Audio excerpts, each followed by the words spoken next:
আসসালামু আলাইকুম। Welcome back to my channel Arishan lifestyle. কেমন আছেন সবাই? আশা করি ভালো আছেন। তো চলেন আজকের ব্লগটি এখান থেকেই শুরু করা যাক। এটা ছিল গতকালকে সকালবেলা। আমার ছেলের স্কুলে এক্সাম চলছে, তো সকাল 8টা থেকে এক্সাম শুরু।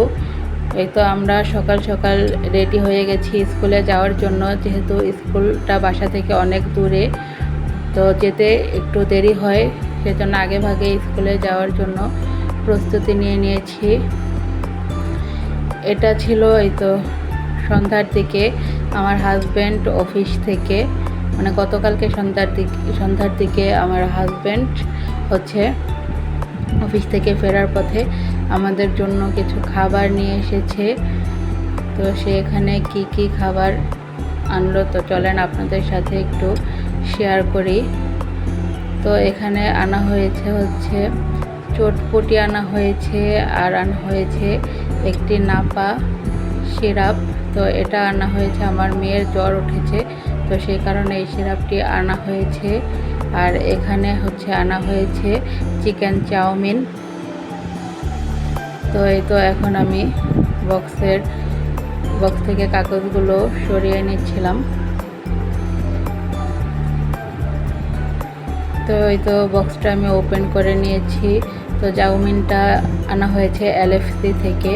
তো এটা দেখতে যেমন সুন্দর ছিল, খেতেও কিন্তু খুবই মজা ছিল।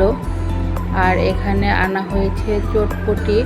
তো চটপটির টেস্টটা এতটাই বাজে ছিল যে কি বলবো, মানে এত টক। তো আগের দিনে আমার দাদি নানিরা বলতো, মানে তাদেরকে কোনো টক খেতে দেওয়া হলে বলতো যে টকের চোটে মাথা থেকে উকুন বেয়ে পড়ছে। তো আজকে মনে হয় আমারও সেই অবস্থাটাই হয়েছে।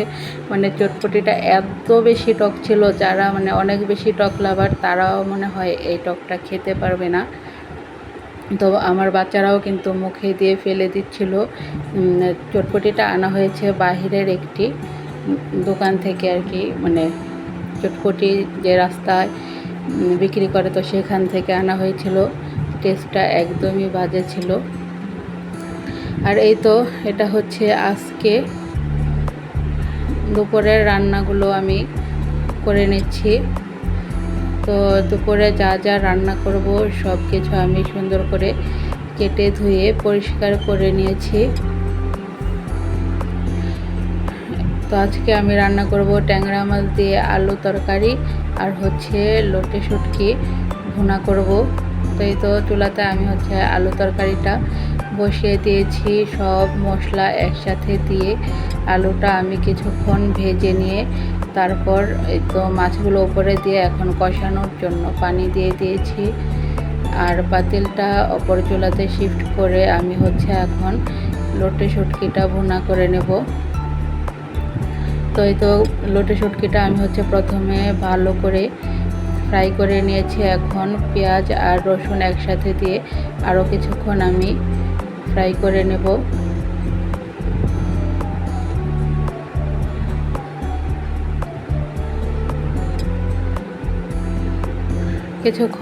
আরও কিছুক্ষণ ফ্রাই করে নেওয়ার পর এখন হচ্ছে মানে লবণ, হলুদ, মরিচের গুঁড়া আর হচ্ছে আদা রসুনের পেস্ট দিয়ে আমি এই তো আরও কিছুক্ষণ নেড়ে চেড়ে এরপর কষানোর জন্য পানি দিয়ে দেব। তো আমি কিন্তু যে কোনো তরকারি রান্না করার ক্ষেত্রে দেখা যায় মানে তরকারি একদম নাড়তে নাড়তে ভর্তা বানিয়ে ফেলি। এটা আমার একটা বদ অভ্যাস, মানে তরকারিটা বেশি নাড়াচাড়া করি আর কি। তো এই তো সব মশলা সহ পেঁয়াজ আর শুটকিটা ভেজে নেওয়ার পর এখন হচ্ছে আমি কষানোর জন্য পানি দিয়ে দিয়েছি। আর এই চুলাতে হচ্ছে আমার আলু তরকারিটা সুন্দর করে কষিয়ে নেওয়া শেষ। তো আর একটু ভাজা ভাজা করে হচ্ছে আমি তরকারিতে ঝোলের পানিটা অ্যাড করে দেব।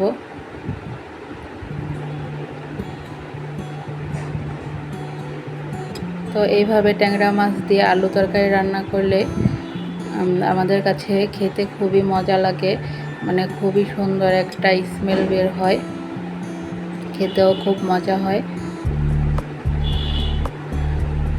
তো এই তো আমি তরকারিতে ঝোলের পানিটা অ্যাড করে দিয়েছি, আর এদিক দিয়ে আমার লোটে শুটকিটা কষিয়ে নেওয়া শেষ। এখন আমি শুটকি ভুনাতে ঝোলের পানিটা অ্যাড করে দেব।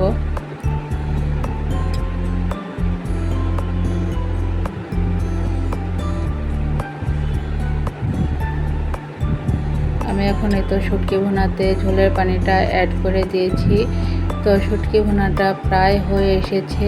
এই মুহূর্তে আমি ধনিয়া পাতাটা অ্যাড করে দিয়েছি। তো লোটে শুটকির স্মেলটাও কিন্তু দারুণ আসছিল।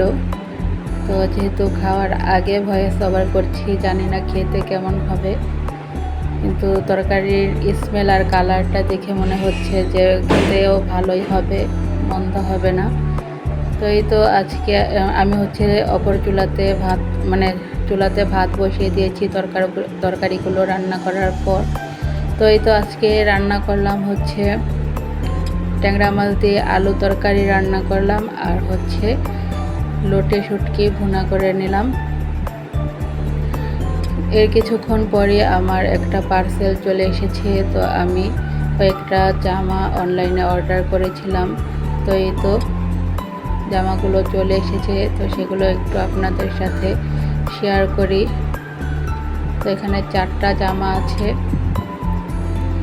জামাগুলো কিন্তু দেখতে খুবই সুন্দর ছিল, কাপড়টাও ভালো ছিল। তো এই তো